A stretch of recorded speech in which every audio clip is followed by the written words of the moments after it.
What's good, YouTube? Blessed Yugioh here, famous Blessing Wilson. I was at the Indianapolis Regional last weekend, so I'm here with my deck profile. I finished X2 out of 9 rounds. Yeah, finished X2. I played against 6 fire decks, 1 cash, 1 labyrinth. I played against 1 vanadium.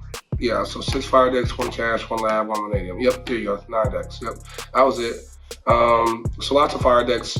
I built my deck to beat fire, and I only won 2 dice rolls. Shout out my sponsors real quick. Shout out my girlfriend for always coming to me all events, supporting me, wishing me good luck. Appreciate her so much.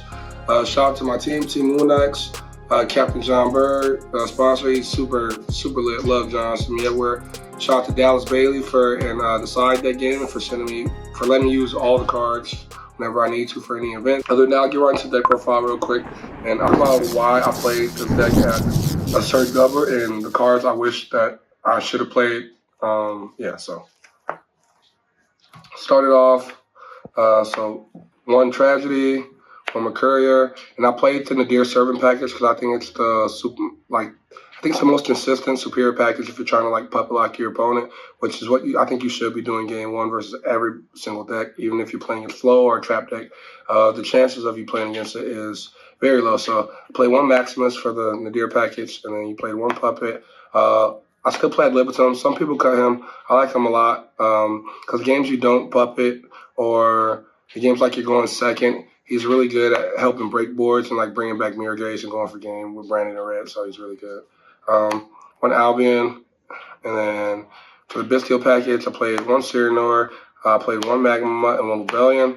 Usually it's just these 2. I put in Magnemite because of a card in my side deck. It has implications on that. It's also really good versus fire, pure fire, hitting Link Karibo, and even hitting IP when they try to put it in the spell and trap card zone with Flamberge is really good. Yeah, and it can also search Albion and Shrouded Dragon, which is also really good.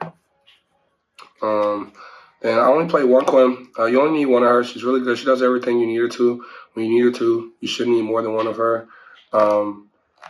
Yeah, it's pretty simple. I think any more than 1 of her is a crutch. She does everything you need. And then 2 Cartasia. I like 2 Cartasia because I don't think you need 3 of it because you have fusion deployment. You don't want to clog your hands up with a lot of the same cards. And 2 gives you an option to send 1 Brand Fusion, just banish 1, and you always have 1 coming back. So I think 2 is the perfect number for Cartasia when you're playing 3 fusion deployment. I played 3 Aluber, 3 Albaz. I think this is the perfect number of all the monsters I should play. For my version, I like it a lot. Now the cards that wouldn't have been in my main deck. So I don't like this card unless we're in a branded format. Because a lot of people don't know how to play through Ash or play around Ash. But I figured a lot more people were going to be on branded, which is why I have certain cards in my main deck and my side deck. It's okay versus Voiceless, and a lot rogue matchups. And that Regionals Ash is pretty good.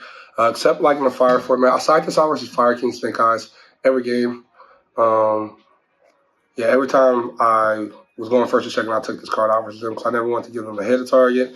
And it just doesn't really do anything. Half the time you're just throwing away a card against them, baiting on to ash them on something and have it be effective half the time. It's very unlikely. So this card should have been in my main deck, in all honesty, because I didn't play any mirrors. I was just really afraid of playing a lot of mirrors. So if I would cut anything from the main deck, it would be 3 ash from the main deck and probably move to the side.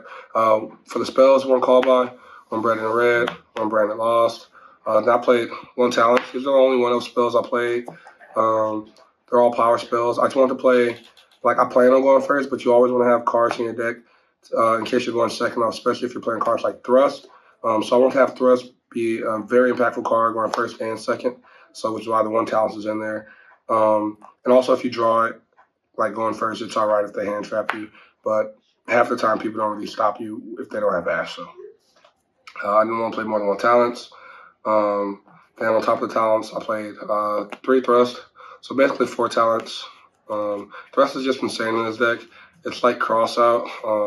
Having multiple cards in your hand that just says your Ash doesn't matter and that aren't bricks is just crazy. This card can just get evenly matched Brand Fusion.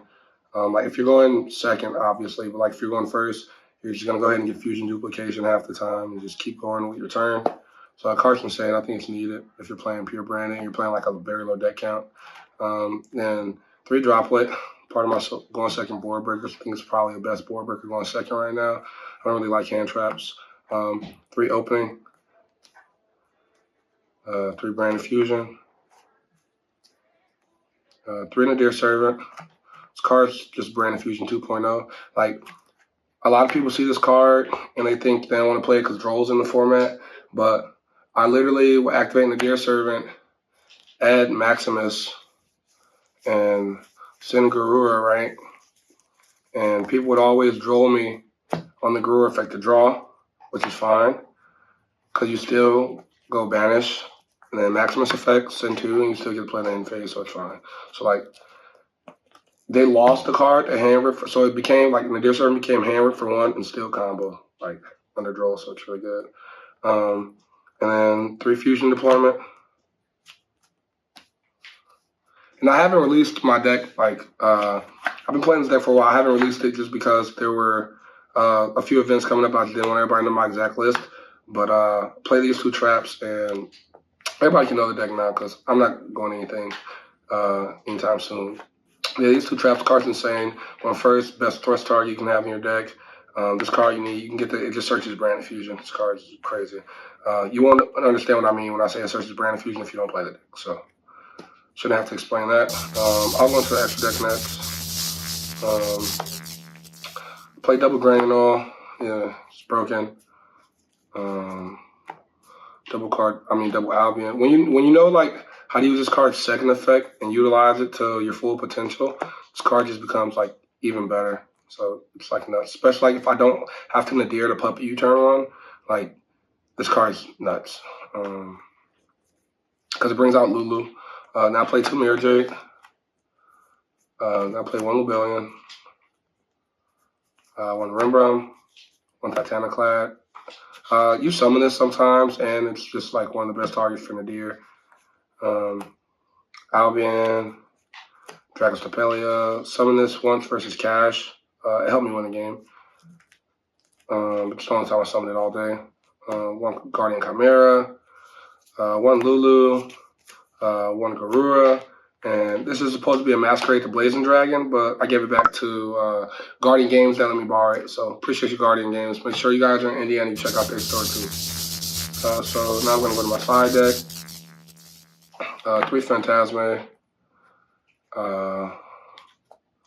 This card's nuts. I actually talk about this card a little bit. This card's the reason I beat half my fire decks.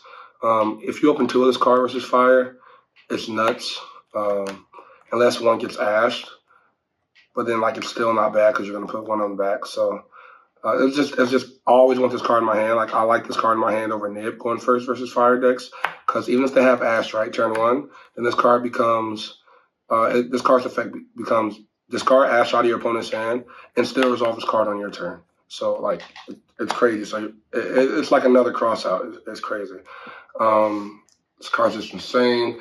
And then it protects like your board. They already have a hard time stopping like interacting with you because of like branded opening and lost, and like this just protects your board. So it's just really good. And then I played 3 Nib. Only reason I played this is because I wanted something to draw into off of this when I was going second that might impact the board and crack it. And that's the reason I didn't play Droll, because I didn't want to Phantasme and then draw Droll like halfway into the combo. So thought it was correct to not play Droll unless I didn't play against Voiceless Voice. And that was another reason I put Ash on my deck, was because I wasn't on Droll on my side deck. 3 evenly maps, cards insane. I'm not going to explain evenly. 3 D-Bear. So this was in my deck because I thought it was going to be a brand new format. This card's really insane versus Voiceless Voice.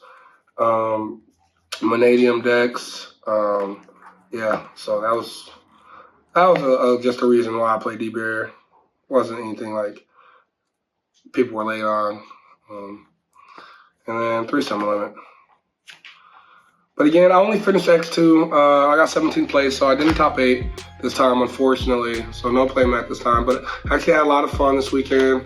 I really enjoyed playing Yugioh again. I really like this deck. I've been playing Branded forever if you guys have been keeping up with me, following me. And it just felt really good just having a lot of people watch my games this weekend and beating crazy boards and playing through crazy game states. Just help getting the technical play better. Yeah, other than that, Bless Yugioh signing out. Peace.